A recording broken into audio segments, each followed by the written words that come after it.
Hello friends, welcome to career focus. I hope आप सब ठीक होंगे। एंड मेरे पीछे बोर्ड पे लिखा है इंग्लिश, तो आप कंफ्यूज ना होना कि ये जो है इंग्लिश की क्लास लेकर आ गए हैं। अभी नहीं, ये इंग्लिश जो हमने लिखा है ये है कि जो हमारे पास सबसे पहले एडवेंट ऑफ यूरोपियंस हमने जो सीरीज स्टार्ट करी है उसमें हमारे पास सबसे पहले जो है पोर्टुगीज आते हैं, आफ्टर जो है डच है, एंड देन आगमन किसका हुआ इंडिया में, वो है इंग्लिश। तो इंग्लिश जो है वो लिखा गया है जो यूरोपियंस हैं, वो ब्रिटिशर्स का इंडिया में आगमन होता है।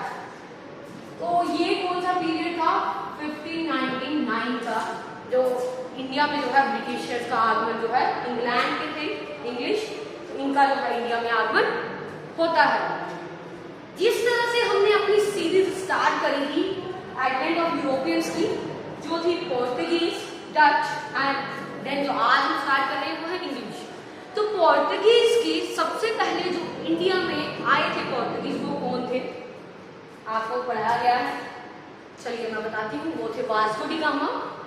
एंड जो डच थे वो कॉर्नवालिस जो थे वो आए थे इंडिया में, कॉर्नवालिस हार्टबर्ग। एंड जो अब हमारी इंग्लिश है वो इंडिया में सबसे पहले कौन आया था, वो थे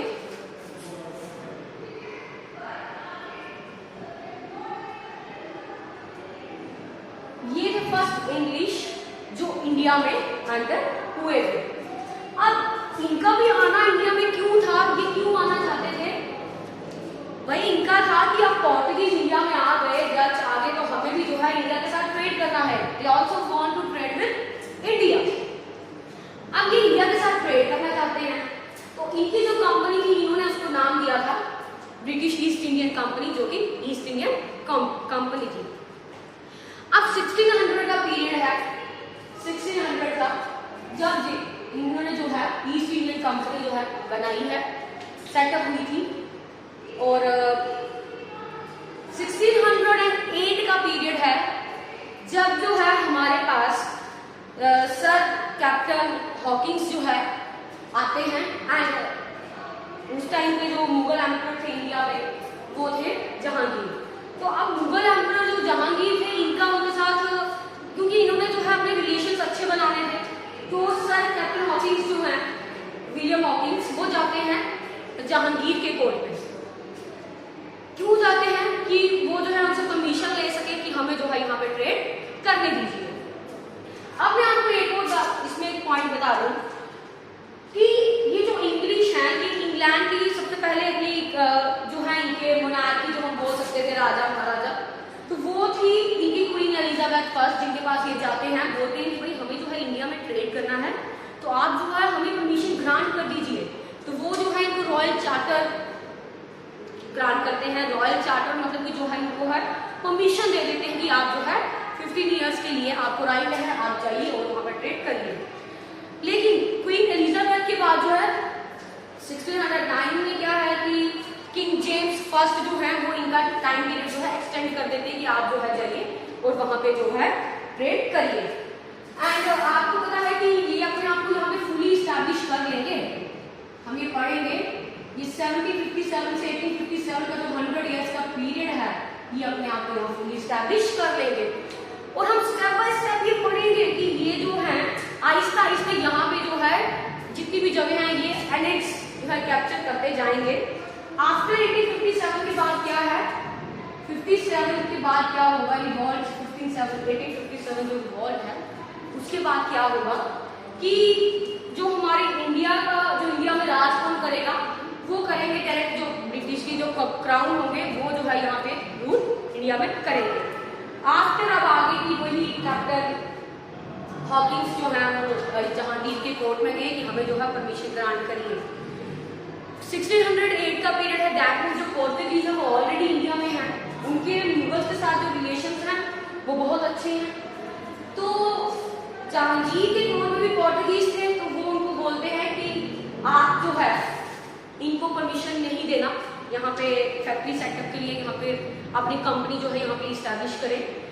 इनको अगर आपने परमिशन दे दी तो ये क्या करेंगे, आपको भी बिठार देंगे और हमें भी जो है निकाल के खुद अपना राज यहाँ पे कर लेंगे। तो जहांगीर तो एग्री हो गए थे, जहांगीर एग्री हो गए थे, बट उनके ऊपर प्रेशर था पोर्तुगीज का, तो इसकी वजह से उन्होंने ये जो है बात जो है रिजेक्ट कर दी, ये जो है उन्होंने रिजेक्ट कर दी।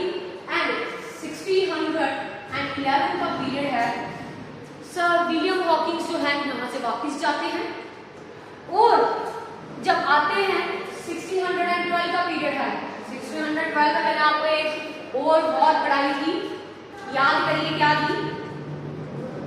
चलिए 1612 में हमारी वॉर थी जो पोर्तुगीज एंड ब्रिटिशर्स के बीच में हुई है, बैटल ऑफ स्वालेही। अब 1608 में वो आ रहे हैं, 11 में जो है वापस चले गए, एंड 12 में आते हैं कैप्टन वेस्ट को लेकर, कैप्टन वेस्ट को लेकर वो जो है यहाँ पे आते हैं। और कैप्टन वेस्ट देखिए क्या करते हैं, उनके पोर्तुगीज के साथ जो है उनकी बैटल हो जाती है, जिसको हमने बोला था बैटल ऑफ स्वाले 1612 में। तो कैप्टन वेस्ट जो है डिफीट कर देते हैं पोर्तुगीज को, क्योंकि इसीलिए ये सब होता है क्योंकि जहांगीर तो एग्री थे कि ये जो है यहाँ पे इनको परमिशन ग्रांट कर रहे थे कि आप जो है यहाँ पे काम करिए, एज ए ट्रेडर आए हैं आप, एज ए ट्रेड अपना शुरू करिए यहाँ पे सूरत गुजरात में। लेकिन पोर्तुगीज नहीं मान रहे थे, तो उनको दिखाने के लिए ब्रिटिशर्स ने क्या करा कि उनका बैटल कर दी और जीत गए, और बैटल ऑफ स्वाले होती है 1612 में, कैप्टन वेस्ट जो है नाम के हैं इनके साथ। अब क्या था, उन्होंने हरा दिया उनको, और इसके बाद क्या हुआ कि जहांगीर ने जो है इनको 1613 में जो है बोल दिया, फरमान जारी किया कि आप जो है कोई बात नहीं यहाँ पे जो है अपनी फैक्ट्रीज जो है सेटअप कर लीजिए।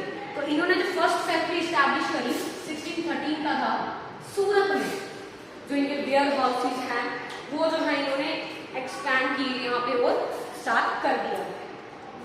अब उसके बाद क्या है, 1615 का पीरियड है। 1615 में है क्या है, सर थॉमस रॉय नाम के एम्बेसडर आते हैं जेम्स वन के, किंग जेम्स वन के।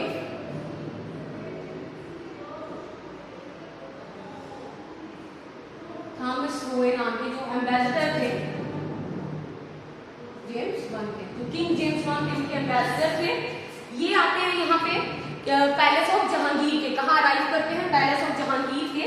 और ये यहाँ कब तक रहते हैं, सर थॉमस रॉय की बात हो रही है, वो यहाँ टिल 1618 तक जो है यहाँ पे रहते हैं। आप लगाइए कि 1619 का पीरियड है जब यहाँ से जाते हैं, तो 1619 का पीरियड है जब यहाँ से ये जाते हैं। तो आप देख रहे हैं कि ब्रिटिशर्स अपने आप को यहाँ पे इंडिया में किस तरह से Aahista Aahista step by step जो है इस्टेब्लिश करेंगे, क्योंकि आप खुद सोचिए कि कोई भी चीज रातों रात तो नहीं हो जाएगी। इनकी जो है प्लानिंग एंड प्लॉटिंग थी। ट्रेंड आपको मैंने इनका पहले ही बताया था कि ब्रिटिशर्स का ट्रेंड था क्या, वॉर करते थे, treaty, then break, then again जो है ये वॉर करते थे। ये ट्रेंड फॉलो करते थे कौन, ब्रिटिशर्स। अब आहिस्ता आहिस्ता हमने इन्हीं का देखना है कि ये अपने आप को एक्सपैंड कैसे करेंगे। हमने पढ़ लिया थॉमस रॉय तक कि ये आते हैं, और अब हम देखेंगे कि इन्होंने यहाँ पे कौन अपनी इस्टेब्लिशमेंट ऑफ फैक्ट्रीज हैं वो कहाँ कहाँ इन्होंने की हैं। तो सबसे पहले हम स्टार्ट करेंगे, तो अब हमने देखना है कि जो establishment of factories on west coast, ये हम पढ़ रहे हैं वेस्ट कोस्ट की, आफ्टर जो है साउथ कोस्ट है, एंड हम फिर देखेंगे ईस्ट कोस्ट की। अब इनकी अब देखिए कि हम इनकी देखिए, आपने जब हमने जैसे डच पढ़ा था, तो डच का हमने देखा था कि पुलिकत में ही है, नागापट्टनम है, मसूलीपट्टनम है, ये मेन सेंटर्स थे। एंड इनकी जो एस्टैब्लिशमेंट की फैक्ट्रीज थी इंडिया में वो भी जो है इतनी ज्यादा नहीं रही थी, बट इनकी देखिए establishment of factories on west coast till 1619 की बात है। टिल वहां तक जो है इन्होंने कहां कर ली थी, आगरा जो कि यूपी में है, अहमदाबाद गुजरात, वडोदरा गुजरात, एंड भरूच वो भी जो है गुजरात में है। तो अब 1668 का जो ये पीरियड है वो क्या होगा, 62 भी है, नहीं देंगे नाम इसका। 1668 का जो पीरियड था इसमें क्या है कि बॉम्बे इनको एज ए डाउरी गिफ्ट में मिलता है। Bombay receive as dowry gift, Bombay receive as dowry gift, but कहां से? From Portuguese. इनको जो है बॉम्बे गिफ्ट मिलता है as a dowry from Portuguese. देखिए वहां ये पोर्टुगीज का पीरियड था क्या कि इन्होंने जो है प्रिंसेस जो थी पोर्टुगीज की और जो प्रिंस थे इंग्लैंड के, उनकी जो है मैरिज करवा दी और इनको जो है बॉम्बे का जो पार्ट है वो एज अ डाउरी गिफ्ट मिल गया था। इसलिए 1687 का पीरियड है, इन्होंने जो अपने हेडक्वार्टर हैं फ्रॉम सूरत से उठा के कहां कर दिए? बॉम्बे में, क्योंकि वो उनको एज अ डाउरी गिफ्ट मिल गया था। तो ये हमारा रहा है किसका? वेस्ट कोस्ट का। अब हम देखेंगे ऑन साउथ कोस्ट। अब वेस्ट का देखा, तो अब हम देखेंगे establishment of factories on south coast. South coast 1616 Machilipatnam, आपको बताया था, आंध्र प्रदेश। 1626 अमरगांव जो कि पुलिकत के पास है एंड तमिलनाडु में। इससे क्या हो जाता है, आपको स्टेट मेंशन करने का बेनिफिट ये है कि आपको जो है लोकेट करना इजी हो जाता है कि ये जो आपको बताया जा रहा है ये सेंटर कहाँ पे है, ये जगह कहाँ पे है। तो मैं आपको एक एडवाइस दूंगी कि आप एक ब्लैंक जो है ब्लैंक जो है पेपर, मतलब इंडिया का मैप लीजिए, paper in the sense India का मैप लीजिए एंड जो आपको ये बताए जाते हैं आप उनको लोकेट करिए। अगर आपको एक बार लोकेट का पता चल जाएगा कि इनको लोकेट कहाँ पे है, ये आपके लिए इजी हो जाएगा चीजों को अंडरस्टैंड करना कि साउथ बोला जा रहा है तो कौन कौन सी है, वेस्ट है तो कौन सी है एंड ईस्ट बोला जा रहा है तो कौन सी है। चलिए 1639 में क्या है? Fortified factory eight Madras.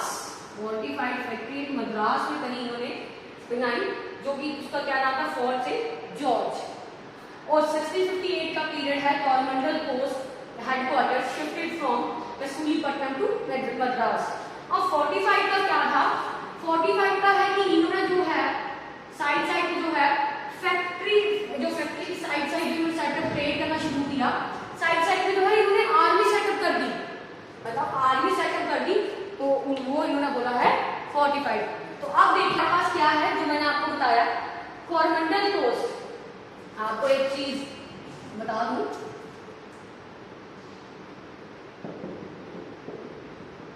तो ये एक हमारे पास ये है वेस्ट में मालाबार कोस्ट, केरला के पास जो है ये बोलते मालाबार कोस्ट। एंड ये जो हमारे पास आ जाता है ईस्ट का, ये है कॉरमंडल कोस्ट, तो इसको हम बोलते हैं कॉरमंडल कोस्ट। तो ये था हमारे पास साउथ वेस्ट का। अब हमने वेस्ट और साउथ की पढ़ ली, अब हमारे पास रहा कौन सा? East coast. तो जो 1633 का पीरियड है, हरिहरपुर एंड बालासोर, तो जो है इन्होंने फैक्ट्री सेटअप की, हम ये पढ़ रहे हैं। तो ये हमारा जो है ये कहां पे आ जाता है? ये आ जाता है ओडिशा में। 1651 का पीरियड है, हुगली वेस्ट बंगाल में, पटना बिहार, ढाका जो आज का टाइम क्या है? बांग्लादेश में, कासिम बाजार ये भी हमारा वेस्ट बंगाल। तो ये जो यहाँ पे करा 1619 का पीरियड है, सुल्तानपुर वेस्ट बंगाल में। 1698 में देखिए British got zamindari rights of Sultanpur, Kalikata and Govindpur. इसके जो है वो ब्रिटिश को जो है जमींदारी राइट्स मिल गए और ये तीनों मिलके बाद में क्या बनी? Calcutta. All three became Calcutta later. तो ये थी हमारी इस्टेब्लिशमेंट ऑफ फैक्ट्रीज जो कि ब्रिटिशर्स ने की थी। देखिए कितनी सारी जगहों पे जो है इन्होंने फैक्ट्रीज अपनी सेटअप कर दी थी। तो उसके बाद हमारा क्या है कि इनको 69 का पीरियड है, 1669 1696 आराम से आप जे की 18th सेंचुरी आने ही वाली थी 1700। तो ये पीरियड था। तो इन्होंने क्या किया, फोर्ट विलियम को फोर्टिफाइड कर दिया। किसको किया, फोर्ट विलियम को फोर्टिफाइड कर दिया, फोर्ट विलियम को फोर्टिफाइड कर दिया। अब हमारे पास एक 1717 का पीरियड है, मुगल दे दिया, जिसको बोला गया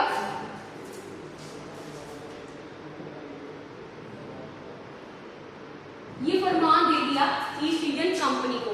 अब ये क्या फरमान था, फरमान तो था कि आप जो है यहाँ पे टैक्स फ्री, ड्यूटी फ्री जो है अपनी जो है कंपनी काम करिए, आप लार्ज कंसेशन दे दिए। ये जो है औरंगजेब ने भी जो है इनको जहांगीर के बाद आए थे, जहांगीर के बाद जो है इनको किसने वो दे दिया, जहांगीर के बाद दिया इनको वो फरमान दिया था औरंगजेब ने। तो औरंगजेब ने क्या फरमान दिया था, आप जो है यहाँ पे अपने आप को स्टैब्लिश करिए और जो है ड्यूटी फ्री। अब देखिए फारूक शाह जो लेटर मुगल्स थे, जो पावरफुल मुगल्स हैं वो हमारे औरंगजेब तक ही हैं। आफ्टर जो मुगल्स हैं वो वीक मुगल्स बोलते हैं। तो फारूक शाह ने इनको क्या फरमान दिया था कि आप जो है जॉन 1717 का पीरियड था, जॉन सलमान नाम के जो थे पीपल, उन्होंने क्या किया, ऑब्टेन फरमान कहां से मिला उनको, मुगल एम्परर। उनको फरमान मिला था कहां से, जॉन सलमान, इनको जो है फरमान मिला था फारूक शाह से कि कंपनी को इन्होंने जो है फारूक शाह ने लार्ज कंसेशन दे दी कि आप जो है, अब इसका जो है इन्होंने गलत इस्तेमाल कैसे करा था, उन्होंने कंपनी को दिया था कि आप जो है टैक्स फ्री, प्राइवेट जो अपनी सेटअप कर रहे थे यहाँ पे ट्रेड उनको नहीं। तो जो ब्रिटिशर्स थे उन्होंने जो है यहाँ पे प्राइवेट सेटअप जो भी करना था अपना, वो भी जो है यहाँ पे गलत तरह से काम जो है करना स्टार्ट कर दिया था। और ये करप्शन करते जा रहे हैं। तो ये जो है हमारा पीरियड चल रहा था। आफ्टर जो है इंग्लिश की बैटल हम देखेंगे, जो इंग्लिश की बैटल्स हैं वो अब किसके साथ आएंगी, फ्रेंच के साथ। तो हम जो है नेक्स्ट लेक्चर जो आपके लिए लेके आएंगे वो हम लेके आएंगे कि फ्रेंच के साथ जो है इनकी कैसे कैसे कार्नेटिक वॉर्स जो हुई थी वो कौन सी कब हुई थी और कैसे जो है इन्होंने उनको हराया था। चलिए, thank you and have a nice day. मिलते हैं अपनी नेक्स्ट वीडियो।